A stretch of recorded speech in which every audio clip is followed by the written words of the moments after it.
اللہ کو تو سارے مانتے ہیں، یہودی بھی مانتے ہیں، ہندو نہیں مانتے، سکھ نہیں مانتے، دنیا کا کوئی ایسا کافر ہے جو اللہ کا انکار، ایسی کوئی بات نہیں ہے، اللہ کو سب مانتے ہیں، لیکن اللہ کو ماننا کیسے ہے یہ اللہ خود بتا رہے ہیں کہ ایسے ایسے مجھے ماننا ہے۔ وہ اللہ کو ہم اس طریقے سے مانیں جس طریقے سے اللہ کہہ رہا ہے۔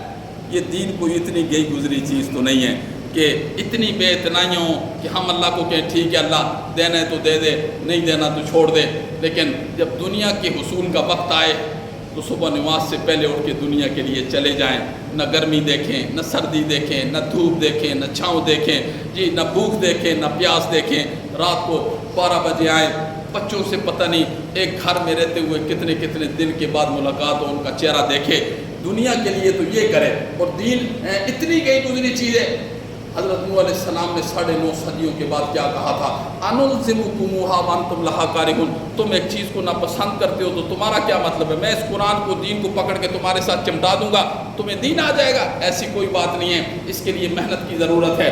تو امام الانبیاء نے بات باہر کہیں اور نکل جائے گی، امام الانبیاء نے فرمایا جس کے اندر 4 صفتیں ہوں گی اللہ رب العزت اسے اس کے ایمان کا پہرے دار بنا دے گا۔ ایمان کا پہرے دار بننا بہت مشکل بات ہے، جو اپنے ایمان کا پہرے دار بن گیا نا بس وہی اللہ کے ہاں معتبر ہے۔ ایمان کا پہرے دار بننے کی کوشش کریں گے نا، کوشش کرنی ہے میرے بھائی، ایمان بہت قیمتی چیز ہے، میں ہاتھ جوڑ کے کہوں گا کہ ایمان کی قدر کریں، ایمان تو اس کے لیے پہلی چیز ہے۔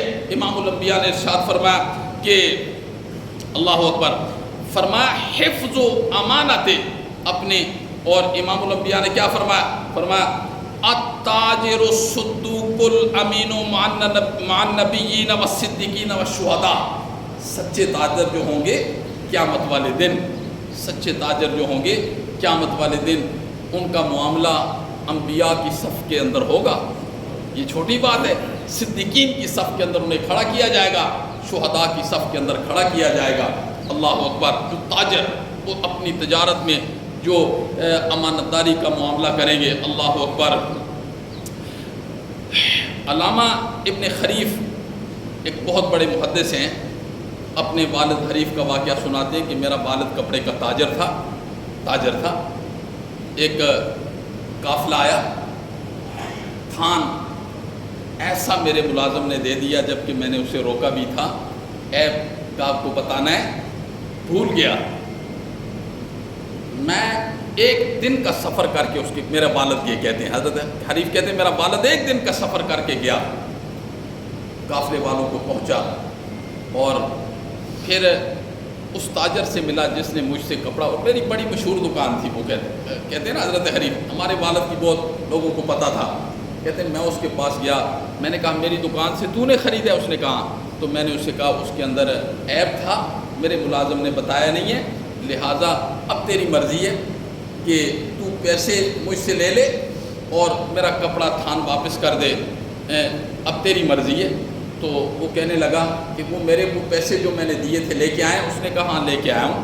تو اس نے نا پکڑے اور پھینک دیے، دینار تھے نا، اس نے کہا میں نے سکے بھی کھوٹے دیے تھے، اب تو اصل سکے لے۔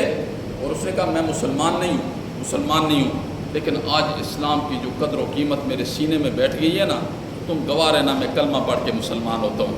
کبھی ہم مسلمان ہیں، ہمارے معاملات دیکھ کر کتنے لوگ اسلام کے اندر آتے ہیں، کتنے لوگ آتے ہیں۔ اللہ، یہ دنیا ہے ختم ہو جانی ہے، روزانہ ہم دیکھ رہے ہیں، پیچھے سے چلتے ہیں، کہاں گئے ہمارے دادا، کہاں گئے ہمارے پردادا، ان کی ایسی زندگی نہیں تھی، ہم سے اچھی زندگی تھی، بڑی جوبن والی زندگی تھی، جسمانی قوتیں ان کی بہت اچھی تھی، بیماریاں بڑی کم تھی، روب ان کا بہت تھا، دبدبا ان کا بہت تھا۔ ہمارا تو کچھ بھی نہیں ہے، کچھ بھی نہیں ہے ہمارا جی۔ تو ہم کیا سوچ کے زندگی گزار رہے ہیں؟ کیا ادھر ہی رہنا ہے؟ ادھر نہیں رہنا، اب بہت کم وقت رہ گیا ہے، بہت کم وقت رہ گیا ہے، اس لیے بس اب فکر زیادہ اس کی کرنی ہے، یہ حالات کو، یہ اس وقت کو گزارنے کے لیے جتنا سا ہم سے یہ سامان ہو سکتا ہے کریں، ورنہ آنے والا جو سفر ہے وہ بہت لمبا اور بڑا دور ہے۔ اور امام الانبیاء نے فرمایا وَصِدْقُ حَدِيثٍ، دوسری صفت انسان کے اندر سچائی۔ ایک بندہ کافر تھا، نبی پاک صلی اللہ علیہ وسلم کے پاس آیا، کہنے لگا اللہ کے پیغمبر میرے اندر بہت برائیاں ہیں، 4 برائیوں کو اس نے گنایا، لیکن اس نے کہا میں چھوڑ کسی کو نہیں سکتا، آپ کے کہنے پر ایک کو چھوڑ دوں گا۔ تو نبی پاک نے فرمایا بولو کیا کیا برائی ہے؟ اس نے کہا جھوٹ بھی بولتا ہوں، زنا بھی کرتا ہوں، شراب بھی پیتا ہوں، چوری بھی کرتا ہوں۔ آپ نے فرمایا جھوٹ چھوڑ دیں۔ صرف جھوٹ کی برکت سے اللہ رب العزت نے جتنی اس کے اندر برائیاں تھیں نا ساری کی ساری ختم کر دی، کیونکہ وہ لوگ جو بات کر دیتے تھے، عرب جو بات کر دیتے تھے پھر اس پر ڈٹ جاتے تھے، پھر کچھ بھی ہو پھر وہ اپنی بات سے پیچھے نہیں ہٹا کرتے تھے۔ جی یہ عمومی ماحول اور معاشرہ جو تھا وہ ایسے ہی تھا۔ تو سچائی امام الانبیاء نے کیا فرمایا؟ وصدق حدیث، اللہ اکبر۔ نبی پاک صلی اللہ علیہ وسلم ایک مرتبہ ایک گھر میں تشریف لے گئے، وہاں والدہ اپنے بچے کو بلا رہی تھی، جس طرح چھوٹے بچوں کو بلاتے ہیں نا، ادھر آؤ میں یہ چیز دے رہا ہوں۔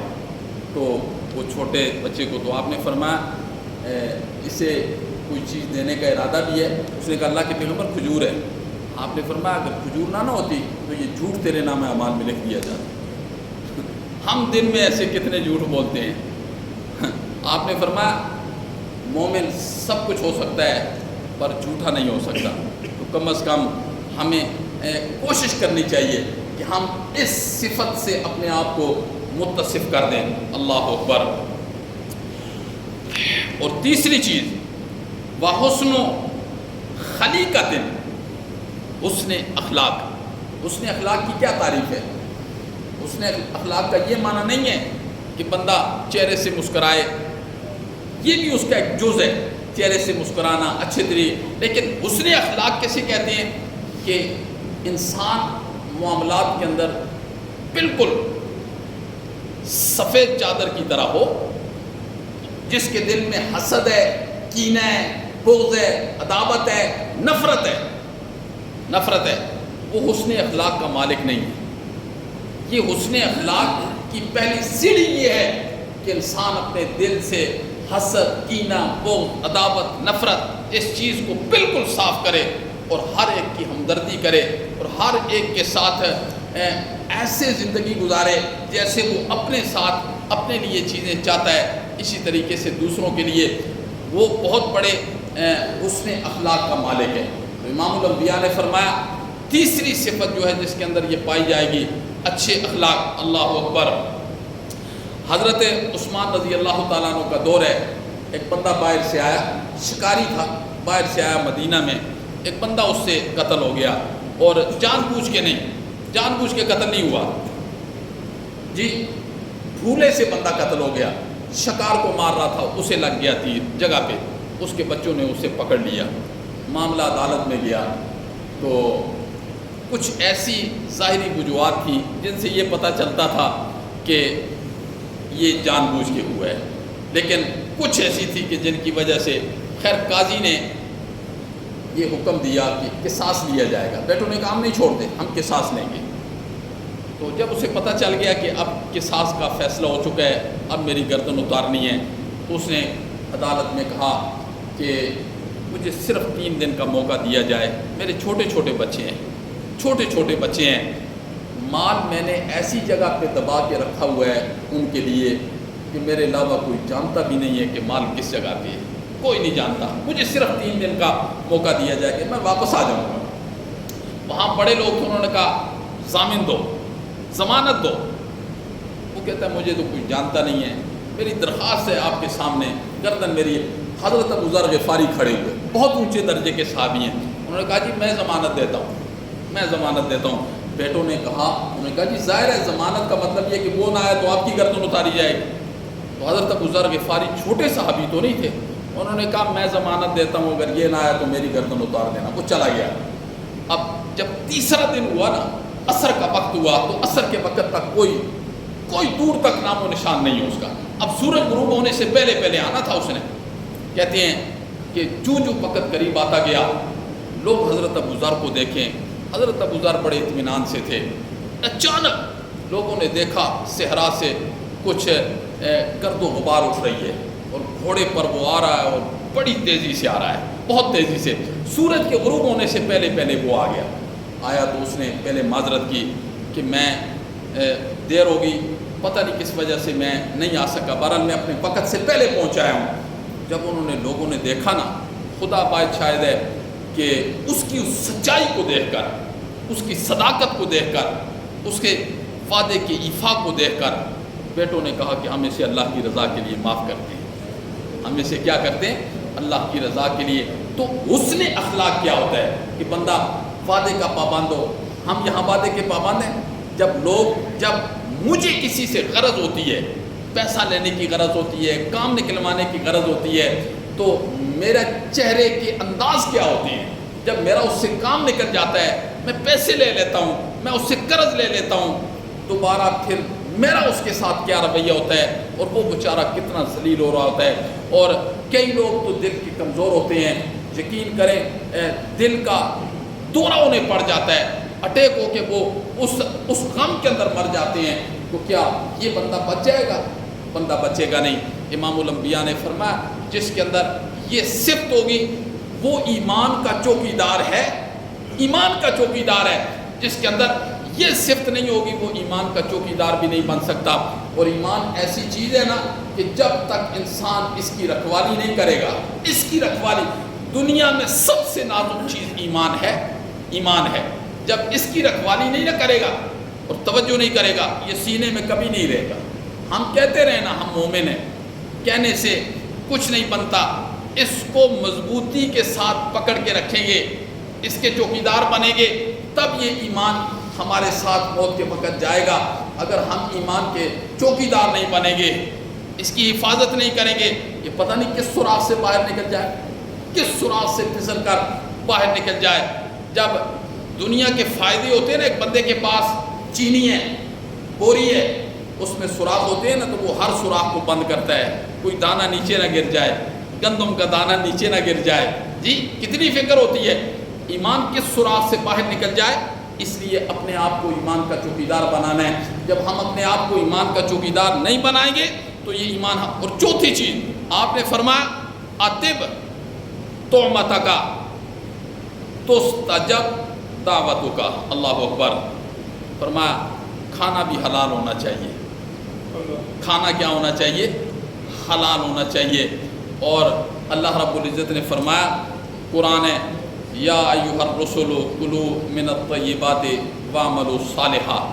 اللہ کہتے ہیں ہم نے اپنے مرسلین کو بھی اس چیز کا حکم دیا ہے، حالانکہ ان سے اس چیز کی توقع بھی نہیں کی جا سکتی کہ انسانوں میں سب سے اعلیٰ طبقہ انبیاء کا کہ وہ کبھی حرام کے قریب بھی جا سکتا ہے، لیکن اللہ نے فرمایا اس کے باوجود ہم نے اپنے نبیوں کو حکم دیا اور قیامت تک آنے والے انسان کو ہم نے یہ حکم دیا۔ کیا حکم دیا؟ کہ تم نے حلال کھانا ہے۔ تو چار اوصاف سے اپنے آپ کو متصف کرنا ہے، امانت سے اپنے آپ کو متصف کرنا ہے، سچائی سے اپنے آپ کو متصف کرنا ہے، اور حسن اخلاق سے اپنے آپ کو متصف کرنا ہے، اور نمبر 4 حلال کھانے سے اپنے آپ کو متصف کرنا ہے۔ امام الانبیاء نے فرمایا جس بندے میں یہ 4 صفتیں پائی جائیں گی، دجالی دور کے باوجود اللہ اس کے ایمان کی حفاظت کریں گے، شرائط کے ساتھ اللہ ایمان کی حفاظت کریں گے۔ اللہ نے فرمایا یہ تم کرو، ایمان کی حفاظت میں کروں گا۔ لیکن ہم اپنے ایمان کی قدردانی کتنی کرتے ہیں؟ مجھ سمیت ہم میں سے ہر بندے کو اپنے گریباں میں سوتے ہوئے جھانکنا چاہیے کہ یہ دنیا ہے، یہ دنیا کا کھیل تماشا ہے، یہ کہاں سے چلی ہے اور کہاں تک پہنچ گئی ہے، اور اس کی عمر کتنی باقی رہ گئی ہے۔ لیکن اس دنیا کے علاوہ جو بعد میں دنیا آنی ہے نا، جو ایک اور دنیا آنی ہے، اس کی ابتدا تو ہے، اس کی انتہا کوئی بھی نہیں ہے۔ اس لیے ہر بندے کو انفرادی طور پر اپنے اللہ کے ساتھ ایک رابطہ رکھنا چاہیے، اپنے اللہ کے ساتھ تعلق رکھنا چاہیے۔ ہر آن ہر گھڑی اٹھتے بیٹھتے اس کے دل میں اپنے اللہ کا تصور ہو۔ جب ایمان اس کا اللہ کی ذات پر مضبوط ہوگا، گناہگار وہ جتنا بھی ہے اللہ اس کو کبھی نہ کبھی گناہوں سے توبہ کرنے کی توفیق دے گا، اور اللہ کا وعدہ ہے میں موت سے پہلے پھر اس کے گناہوں کو مٹا کے بلکہ گناہوں کو نیکیوں میں بدل کر اپنے پاس بلاؤں گا اگر یہ اپنے ایمان کا چوکیدار رہا۔ آج ہم دنیا کی ہر چیز کی چوکیداری کرتے ہیں، لیکن ہماری نظروں میں جو سب سے کم تر چیز ہے نا وہ ایمان ہے، اس کا کوئی فکر فاقہ کوئی پرواہ نہیں ہے، وہ کدھر جاتا ہے کدھر کسی، تو یہ بہت قیمتی موتی ہے، اس موتی کی حفاظت کرنی ہے۔ اللہ ہم سب کو عمل کی توفیق نصیب فرمائے۔ ہماری